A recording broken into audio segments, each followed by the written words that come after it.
حضرت امام مالک کہتے ہیں میں غریب کا بیٹا تھا. اکثر دین پڑھنے والے غریبوں کے بیٹے ہوتے ہیں. امیروں کے بچے ایف ایس سی پڑھتے ہیں, بی ایس سی پڑھتے ہیں, ٹیکنالوجی پڑھتے ہیں. غریبوں کے بچے دین پڑھتے ہیں اور پھر امیروں کو ممبریاں ملتی ہیں. غریبوں کے بچوں کو اللہ ممبر عطا فرماتا ہے, مصلی رسول اللہ دیتا ہے. حضرت سیدنا امام ابو مالک فرماتے ہیں میں غریب کا بیٹا تھا اور میری 6-7 بہنیں, میں اکیلا بھائی تھا. آپ فرماتے ہیں میرے ابا جی فوت ہو گئے. میری امی پکڑ کے مجھے ایک دھوبی کی دکان پہ لے گئی, کہنے لگی اسے کپڑے دھونے کا طریقہ بتا دے, سلیقہ سمجھا دے, یہ بھی ایک چھوٹی سی لانڈری کی دکان کھول لے گا, میری بیٹیوں کا پیٹ پالے گا. دھوبی کہنے لگا ٹھیک ہے, میں 2-3 درہم بھی دوں گا مہینے کے, اور جب کام سیکھ جائے گا تو تنخواہ بڑھ جائے گی. امام ابو مالک رحمت اللہ علیہ فرماتے ہیں میں بہنوں کے لیے روزی کمانے نکلا, میں بیوہ ماں کے سر پہ بوجھ اتارنے کے لیے نکلا, میں غربت کے عالم میں نکلا. رستے میں امام اعظم کا مدرسہ تھا. فرماتے میں وہاں چمکتے چہرے دیکھتا, لیکن اپنی غربت کو دیکھ کے میں آگے بڑھ جاتا, پریشان ہوتا کہ میں کیسے علم حاصل کروں گا. آپ فرماتے ہیں امام صاحب مجھے اکثر دیکھتے. ایک دن امام اعظم باہر نکلے, مجھے کھڑے ہوئے دیکھا تو قریب بلایا, سینے سے لگایا, ماتھا چوما. کیا نام ہے؟ میں نے کہا ابو مالک میرا نام ہے.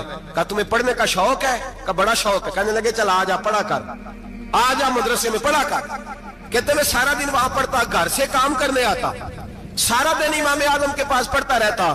مہینہ آیا تو میری اماں کہنے لگی تنخواہ لاؤ. میں نے کہا امی جی تنخواہ تو وہ دے گا جو ڈیوٹی پہ جاتا ہو, میں تو پڑھنے جاتا ہوں. کہتے اماں گھر سے نکلی اور بڑے غصے کے ساتھ نکلی, کہنے لگی مولوی نے میرا بچہ خراب کر دیا, میرا بچہ خراب کر دیا. میں کام پہ بھیجتی تھی, اس نے کس چکر میں ڈال دیا, مسئلوں سے بھی کبھی پیٹ بھرا ہے, کام بھی تو کرنے چاہیے نا. کہتے امام اعظم کے سامنے کھڑی ہوئی. امام صاحب بڑے امیر کبیر آدمی, اربوں خربوں پتی, اور پھر اتنے بڑے عالم فقیر, سارا بغداد, سارا کوفہ, سارا مصر سلوٹ کرتا ہے. بی بی آئی اور تیز جملے, عورتوں کا طریقہ ہوتا ہے. کہنے لگی مولوی تیری سفید داڑھی, تیرا اتنا نام, تجھے خیال ہی نہیں آیا میں بیوہ عورت ہوں, تو نے میرا بچہ خراب کر ڈالا, میری یتیم بچیاں روٹی کہاں سے کھائیں گی, مسئلوں سے بھی کبھی پیٹ بھرا ہے. کہتی اتنے سخت جملے کہے پر قربان جاؤ امام اعظم سنتے رہے اور مسکراتے رہے.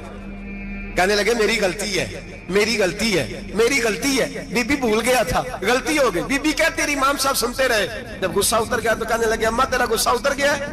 اتر گیا ہے. کہنے لگے تیرا بیٹا بڑا نیک ہے, تیرا بیٹا بڑا لائق ہے, تو اسے پڑھنے دے. کہنے لگے چپ کر دے مولوی, یہ پڑھے گا تو میں روٹی کہاں سے کھاؤں گی. امام صاحب کہنے لگے مجھے بتائے گی تیرے گھر کا خرچہ کتنا ہے. اس نے ایک لفظ پہ 3 دینار کا, ایک روایت ایسی بھی لکھی ہے بزرگوں نے, کہنے لگی 40 درہم ہے. اور اماں کہتی میں نے جان بوجھ کے زیادہ بتائے, حالانکہ میں کناب کا خرچہ کرتی تھی, لیکن جب کھلا ڈلا کرے تو وہ والا خرچہ بتایا. میں نے کہا 40 درہم خرچہ ہے, تو دے گا؟ تو کہتے امام اعظم کہنے لگے اماں تجھے لینے نہیں آنا پڑے گا, پہلی سے پہلے تیرے گھر میں پہنچ جایا کریں گے, یکم سے پہلے آئیں گے. او بھائیو کہاں استاد ملتے ہیں, کہاں استاد ملتے ہیں, کہاں وہ لوگ ملتے ہیں جو دعائیں مانگتے, التجائے کرتے, پیار کرتے. گزر گیا وہ دور, اب تو سوٹ لینے کا دور ہے, مٹھائیاں لینے کا دور ہے, ہاتھ ڈلوانے کا دور آیا ہے. اب کون پوچھتا ہے, اب تو پوچھتے ہیں تو میرے لیے کیا لایا ہے. حضرت سیدنا امام اعظم ابو حنیفہ رحمت اللہ علیہ 1 دن نہیں, 2 دن نہیں, 4 دن نہیں, 5 مہینے نہیں, 20 سال تک, کہنا آسان, بولنا آسان, سننا آسان, 20 سال تک امام ابو مالک کے گھر میں خرچہ دیتے رہے, وہ پڑھتے رہے. اماں کہنے لگی تو میرے بیٹے کو لگا تو لیا ہے, تو پڑھ کے بنے گا کیا. حضرت امام اعظم فرمانے لگے بادشاہوں کے تخت پر بیٹھ کر بادشاہوں کے ساتھ کھانے کھایا کرے گا, ان کے ساتھ بیٹھ کے حلوہ کھائے گا, وقت آئے گا وہ دیکھے گی. کہتے ہیں میرے امام انتقال کر گئے, وقت بیت گیا. ہارون رشید نے مجھے بلایا بغداد میں اور کہا میں آپ کو چیف جسٹس بنانے لگا ہوں. کہتے ہیں میں خوشی سے سجدے کرنے لگا, میں چیف جسٹس بنا. میں نے اپنی اماں کو خط لکھا کہ اماں بغداد آ جا, تیرے بیٹے کو اللہ نے بڑی شان عطا کر دی ہے. فرماتے ہیں ہارون رشید کی بیوی بڑی اولیاء کی, علماء کی بڑی فرما بردار تھی, محبت کرنے والی تھی. اس نے حلوہ بنا کے بھیجا, کھانا بنا کے بھیجا. ہارون رشید تخت پہ بیٹھ کے کھانے لگا تو کہنے لگا امام صاحب آپ بھی یہیں آ جائیں میرے ساتھ. کہتے ایک کونے میں وہ بیٹھ گیا, ایک میں بیٹھ گیا, بیچ میں کھانا رکھ لیا. اتنی دیر میں میری اماں بھی پہنچ گئی. 2 لقمے کھائے تھے کہ اماں آ گئی. جب اماں نے مجھے تخت پہ بیٹھے دیکھا, ایک یتیم, ایک لوارث, ایک بن باپ کا بچہ, وہ کل تک جو بہنوں کے لیے 4 دینار نہیں لا سکتا تھا, تخت پہ بیٹھ کے جب روٹی کھاتے دیکھا تو اماں تڑپ گئی, روئی, چیخیں ماری. میں نے کہا اماں کیا ہوا؟ کہنے لگی بیٹا مجھے تیرا استاد یاد آ گیا ہے، اس نے کئی سال پہلے کہا تھا اسے دین کا علم پڑھنے دے، اسے فقیہ بننے دے، یہ بہت آگے جائے گا۔ دیکھ آج اللہ نے تجھے کتنی شان عطا کی ہے۔ کہا بیٹا یہ کمال تیرا نہیں، یہ امام اعظم ابو حنیفہ کا کمال ہے، یہ ان کا کمال ہے جنہوں نے تمہیں یہاں تک پہنچایا۔ میرے بھائی اپنی پوری زندگی حضرت امام اعظم ابو حنیفہ نے، آج تو اساتذہ کرام، اساتذہ مجھ سے ایک ٹیچر کہنے لگے حضرت جی دل نہیں لگتا، بے سکونی سی ہے، کچھ بتلائیں۔ تو میں نے کہا کلاس میں کوئی یتیم بچہ ڈھونڈ لیں، کوئی لاوارث بچہ ڈھونڈیں، اس کی وردی اپنے ذمے لے لیں، کتابیں اپنے ذمے لے لیں، اس کا خرچہ اپنے ذمے لے لیں، روز جیب میں ٹافیاں ڈال کے جایا کرے کہ غریب کو دینی ہے، پر میں 2 مہینے یہ والا وظیفہ بھی پڑھ کے دیکھے، اللہ آپ کو سکون عطا کرے گا۔ یہ بھی کہنے لگے بڑی ٹھنڈک ہوئی ہے، بڑا سکون ملا ہے، بڑی تابعداری۔ میں نے کہا آپ لفظوں سے سکون چاہتے ہیں، وہ لوگ خدمت کر کے سکون لیتے تھے۔ کوفے کا ایک امیر آدمی تھا، پھر غریب ہو گیا۔ غریب، غربت بڑی پریشانی ہے، بڑی پریشانی، بڑی آزمائش۔ غریب بیوقوف اس لیے ہوتا ہے کہ اس کی جیب میں پیسے نہیں ہوتے، غریب مجبور اس لیے ہوتا ہے کہ اس کے پاس ہوتا کچھ نہیں نا، تو ساری آزمائشیں کٹھی آ جاتی۔ غریب آدمی تھا، محنت مزدوری کرتا لیکن پوری نہ ہوتی۔ وہ کہتا ایک دن گلی میں ککڑی بیچنے والا آیا، تو میری ایک بیٹی تھی چھوٹی سی، باقی بچے بڑے تھے، چھوٹی ضد کرنے لگی، کہنے لگی ککڑی کھانی ہے، ککڑی۔ کہتے میں پریشان ہو گیا، دل ٹوٹ گیا، بیٹی نے سوال کیا ہے۔ فرماتے میں نے سوچا کس کے پاس جاؤں، کسی اور کے پاس مجھے سمجھ نہ آیا، میں سیدھا امام اعظم کے پاس چلا گیا۔ یہ شخص ہے جو مجھے دے گا بھی اور میرا پردہ بھی رکھے گا، مجھے دے گا بھی اور میرا، بولیے، میرا یہ پردہ بھی رکھے گا، یہ رسوا نہیں کرے گا، یہ فوٹو نہیں کھچائے گا، یہ فوٹو کھچا کے پہلے دن فیس بک پہ نہیں لگائے گا کہ میں غریبوں میں تھیلے بانٹ رہا ہوں، یہ اسی وقت اخبار والوں کو نہیں بلائے گا ایک تھیلا اور 6 اخباروں میں تصویریں، یہ اس طرح نہیں خیرات دے گا۔ حضرت امام اعظم کے پاس گیا تو فرماتے رش بہت زیادہ تھا، میں امام صاحب سے بات ہی نہ کر سکا، واپس آ گیا۔ امام صاحب نے بندہ بھیجا، فرمایا پتہ کر یہ بندہ کسی ضرورت کے لیے آیا تھا، رش کی وجہ سے بات نہیں کر پایا۔ کہتے واپس میرے پیچھے بندہ بھیجا، وہ میرے گھر تک آیا، گھر آ کے اس کو حالات کا پتہ چل گیا، واپس گیا۔ کہتے ہیں 3 تھیلیاں اشرفیوں کی بھر کے امام اعظم لائے اور خود آئے اور رات کے اندھیرے میں آئے اور مجھے تھیلیاں دے کے نا تو میرے آگے ہاتھ باندھ دیے۔